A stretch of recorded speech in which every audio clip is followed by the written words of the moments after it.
What's going on, YouTube? Today, I think it is about time we talk about toad venom in Michigan. If you guys don't know about all the drama behind toad venom, definitely stay tuned for the entirety of this video. We have a lot of people in Michigan running a fake version of toad venom, which was kind of bound to happen if you guys know the story with Archive, but all that being said, let's just go ahead and get right on into it. So toad venom is a cross between Animal Face and Sin Mints with a Z because it has some Skittles in there. With that being said, a lot of people received a Runcie type of cut that was being sold as toad venom, which people get fake cuts. Stuff like this happens all the time, but not on the scale that it happened with toad venom. This happened from a very reputable breeder named Archive Seedbank. You guys are probably familiar with his name if you know anything about breeding. I'd say he's maybe the most recognizable name when it comes to breeding. So a lot of people buy from him thinking they have a safe chance at getting what they're paying for.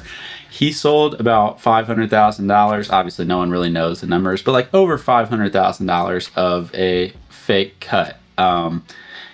It was not Animal Face and Sin Mints. It ended up being some sort of Runts cut. People say it's the Detroit Runts. That's why Voyage Bloom took this spin and kind of made a joke out of it. That's why they dropped the Detroit Toad. If you see the genetics, it says unknown. Also says the breeder is unknown.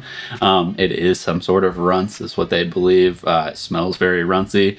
ProGrow also got duped into buying the fake cut from Archive, but they did release it as the real toad venom. So if you are buying ProGrow's toad venom, know that it is not the real toad venom. It is some sort of Runts. It's very Runtsy, structure-wise, flavor-wise, look-wise. Shout out to Terps Tester for saving me money buying it. It came into the store a little bit later, so I was able to look at it and visually and smell-wise identify that it was not the real cut. And if you are super interested in the toad venom thing, definitely give Terps Tester a review. He knows a little bit more about toad venom than I do. Even I feel like he's tried a lot more of them than I have. Good toad venom, you know, is going for about $75 to $100 an eighth right now. In Michigan, obviously no one's getting those prices. We have a few brands that do have the real toad venom cut. Sea Junkie is the first person that comes to mind. His was pretty midsy. I did smoke it, verified real thing, but with that being said, like it wasn't a very pleasurable smoking experience. It was super midsy. The flavor was a little smoky. It just wasn't great in any way. It wasn't like terrible, but it just didn't really excel in the way that, you know, like the Be Easy Venom did, or like the If You Know toad venom did. And it didn't pack that crazy punch of a high like the Firm one did. So there are levels to the toad venom. There are reasons why people are able to get $75 to $100 for an eighth. And if you see it in Michigan, just go in with a little skepticism, or at least like do a little research to see if whoever you're buying it from has the real cut. So far I've seen Mitten Canico supposedly has the real cut. I haven't tried that one, but I've heard it's smoking pretty good. But yeah, there's a lot of fakes out there. It's a strain that is definitely worth trying. And it's a strain that I think like you should give it a good shot at a proper batch of it, rather than just rolling the dice and getting something and then kind of having that be your experience with the strain. Like obviously Runts is done by everybody. You can get Runts that's amazing. You can get a Runts that's a terribly grown cut of it.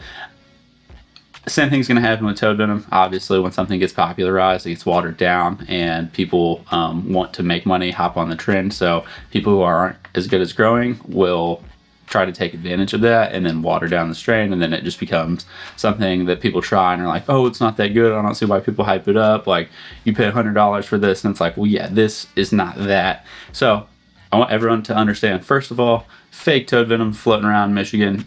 Be careful that you are getting the real thing. Second of all, definitely levels to the toad venom. This is not like a one size fits all. Like you're not just buying one batch of toad venom that represents all batches of toad. There's definitely huge variances of quality, just like there is with any strain. And And I really haven't seen a great batch of it in Michigan, but that doesn't mean it doesn't exist. That just means I personally have not tried it or seen it. Like I said, I do follow Terps Tester for a lot of this stuff, and B-Dot covers a lot of the toad venom stuff. He's obviously not in Michigan, but those two guys are like the two go-to guys, I would say, for toad venom. So if you have any interest in the popularity or like just the trend, follow them. They post really good content outside of the toad venom, so good people to follow just in general. But I would say they're like the people I look to if I have any questions about toad venom, or if I am looking to just see a review on one of the new toad venom, because there's a good chance that they've tried it. So I appreciate them for that. Shout out to the reviewers that do help me save money, like Rolled Up Reviews just reviewed the Firm toad, and we had very similar outlooks. I feel like a lot of times me and him see pretty eye to eye when we review stuff, so I appreciate people like that, and they're definitely worth following. Reviewers save me a lot of money, so I do appreciate them. And yeah, I don't know, I think that's pretty much it for this video. I'm just kind of rambling at this point, but there is a lot of good toad venom out there. It does cost a pretty penny typically if you find a good version of it, but yeah, we'll see how things transpire as far as the rest of 2026 goes in Michigan for toad venom, because it's been a pretty rocky start for people who did drop the toad venom, because like I said, there's a lot of fakes, and then just hasn't been done right, really, even if it was the correct cut. Voyage Bloom does have the real one in the works. That one will just be called toad venom, I believe, and should be out probably in like the month after this video, so I will be trying that one when it comes out. Super excited to try it. Hopefully, you know, hit with that swampy, limey, funky, foresty water goodness. I don't know, it's such a weird vibe, but it's so good, and the high is so intense when it's done right. I do think the Sea Junkie one was like cool for what it was worth. It was on sale for a BOGO, so paying $17.50 for the 8th, not bad, versus paying like $75 to $100. So obviously, you get what you pay for. Not always, though. There's a lot of toad venom. Like I don't think this is worth $100, to be completely fair with you, but it was worth the experience for the one time. So yeah, I think that pretty much does it. If you guys have any questions about toad venom, let me know and I'll do my best to answer them. Like I said, Terps Tester and B-Dot are really knowledgeable about the toad venom. So yeah, I will do my best to give you guys any information you need. But I think that's going to do it for this video. Hopefully you guys learned something. I thought this would just be fun to talk about, because at the dispensary I work at, a lot of people were like confused or coming in looking for toad venom, seeing the Pro Grow one, being like, oh, this is so good, blah, blah. I'm like, well, whatever it is, whatever that runts is, they grew it well, but it's not what it should be. So yeah, I don't know. All right, I'm going to get out of here. Everyone have a good day. Peace.